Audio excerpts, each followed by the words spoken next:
Навремено пред почетокот на наводнителната сезона водостопанската подружница Брегалница го реализира чистењето на каналите и земјините вади во Кочанскиот регион.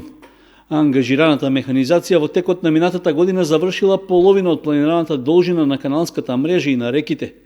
Работите за прочистување на дел од катастарските општини се завршени, особено онаму каде што вообичаено најрано започнува сеидбата на оризот.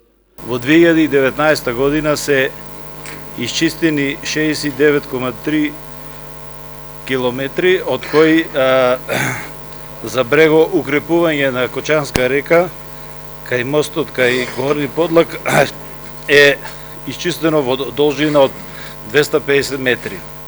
За ова година се предвидува да се врши чистење на канали и каналска мрежа во должина од 75 км и чистење на речните корита во должина од 7,5 км, од кои во Кочанска река 2,4 и Оризарска река 5,1 км.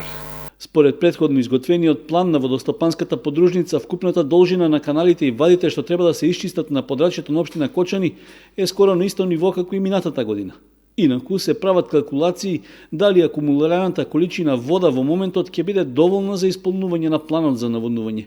При тоа се преземаат и мерки за спречување на евентуалното излевање на водите од речните корита на пролет.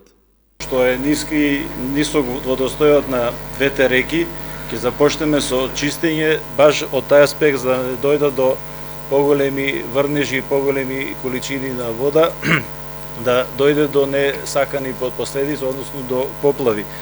Инаку, мислам дека ова километража што имаме за исчистени се однася само на територијата на општина Кочани и тоа е толку. Тоа се во главном канали за наводнување. Значи, тие се тие што секоја година се чистат. Според планот за чистење во катастарските општини Кочани, Градовци и Мујанци опфатени се канали и вади со вкупна должина околу 45 км, во Подлошко околу 12, при Бачевско 11 и во Ризарско 7,5 км. Исто така, прочистување на каналската мрежа ќе се прави и во соседната катастарска општина Истибања, каде што има нешто помалку од 4 км.